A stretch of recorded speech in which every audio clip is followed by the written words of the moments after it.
হলেও জঙ্গিপুর পৌর বোর্ড পদ থেকে সরিয়ে দেওয়া হয়েছে পৌরসভার চেয়ারম্যান মফিজুল ইসলামকে। পৌরসভার প্রশাসক হিসেবে দায়িত্ব নেওয়া হয়েছে জঙ্গিপুর মহকুমা শাসক সুধীর কুমার রেড্ডিকে।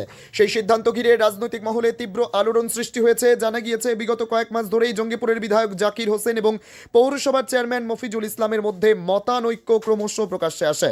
পৌরসভার বিভিন্ন উন্নয়নমূলক কাজ, প্রশাসনিক সিদ্ধান্ত এবং দলীয় সমন্বয় নিয়ে দুই পক্ষের মধ্যে দূরত্ব বাড়ছিল। একাধিকবার বিষয়টি দলীয় স্তরে মেটানোর চেষ্টা হলেও শেষ পর্যন্ত তা সফল হয়নি বলেই সূত্রের খবর। এই রাজনৈতিক টানাপোড়েনের মধ্যেই রাজ্য সরকারের পক্ষ থেকে জঙ্গিপুর পৌর বোর্ড ভেঙে দেওয়ার সিদ্ধান্ত নেওয়া হয়। চেয়ারম্যানকে অপসারণ করে পৌরসভার সম্পূর্ণ প্রশাসনিক দায়িত্ব তুলে দেওয়া হয়েছে প্রশাসকের হাতে। ফলে আপাতত নির্বাচিত জনপ্রতিনিধিদের বদলে প্রশাসনিক ব্যবস্থাপনায় চলবে জঙ্গিপুর পৌরসভা। এখন থেকে জঙ্গিপুর পৌরসভার প্রশাসক হিসেবে দায়িত্বভার সামলাবেন জঙ্গিপুরের মহকুমা শাসক আইএস সুধীর কুমার রেড্ডি। জঙ্গিপুর থেকে তরিকুল শেখের রিপোর্ট, জঙ্গিপুর টিভি।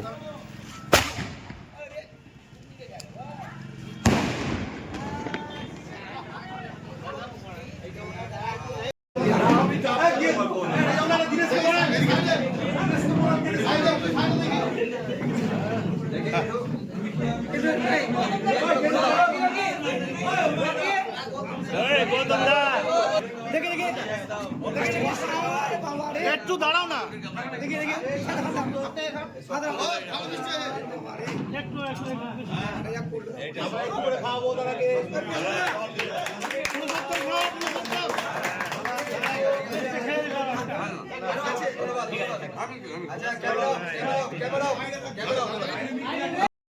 আপনারা এটা দেখেছেন যে আমি এটা 1.5 বছর থেকে তার বিরোধিতা করছি।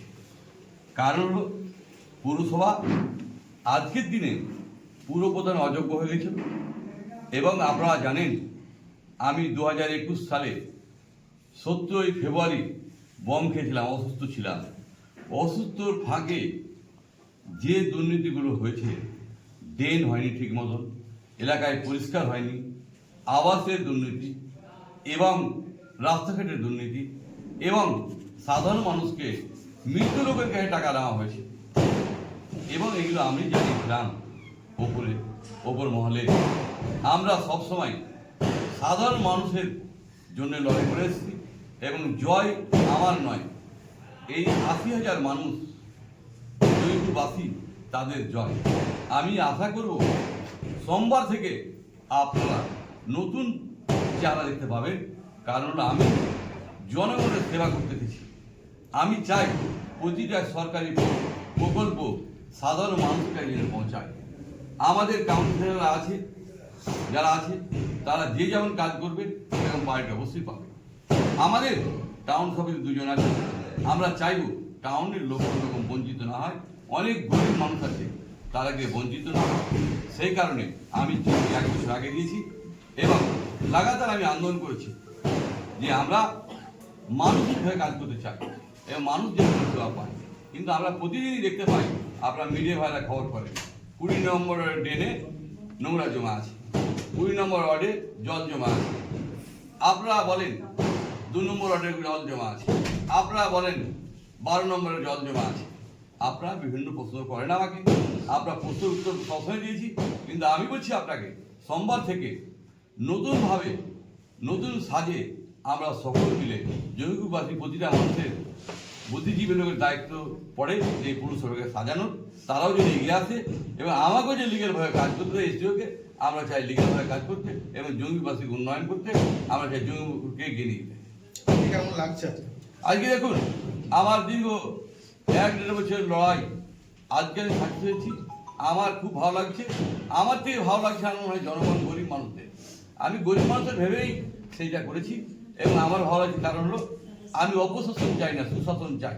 আমি চাই না এলাকায় ল অ্যান্ড অর্ডারকে ভাঙুক, ল অ্যান্ড অর্ডার সঠিক থাক, সেটাই চাই। এটা কিন্তু হচ্ছিল না। আশা করি আগামী দিনে হবে। আমরা সকলেই জানবেন মিডিয়া ভাইরা, আপনার মিডিয়া ভাইকে সম্মান করি এবং মিডিয়া ভাইকে বলছি যে আমি কিভাবে কাজ করেছি আমাদের গ্রামগুলো দেখে আসুন। প্রতিটা অঞ্চল, একটা অঞ্চল নয়, প্রতিটা অঞ্চল আপনারা দেখে আসুন কি ধরনের কাজ করেছি। আপনারা দেখবেন বংশবাটি এবং অজগর পাড়া প্রায় 15 কিলোমিটার ঘুরতে হতো, কাল থেকে কিন্তু 2-2.5 কিলোমিটার হয়ে যাবে। কেন? কাল ব্রিজ ওপেনিং হচ্ছে, তারপরে মাঠ দিয়ে রাস্তা করে ব্রিজ করেছি। ওখানে কালকে আপনারা আসবেন। আমি অনুরোধ করছি, আরও কিছু আমার ঘোষণা করার আছে, আপনারা আসবেন। আমি চাই মিডিয়া ভাইরা সঠিকটা তুলে দেবো। আমরা সকল মিডিয়ার ভাইকে সম্মান করি, কিন্তু এমন খবর না আপনারা করবেন না মানুষের ভালটাকে কেটে দিয়ে খাটটাকে ধরবে, এটা যেন না হয়। আমি সকলকে শ্রদ্ধা করি, শ্রদ্ধা রাখবেন এবং প্রতিটা জঙ্গিবাসীকে আমার ধন্যবাদ জানাই। গোটা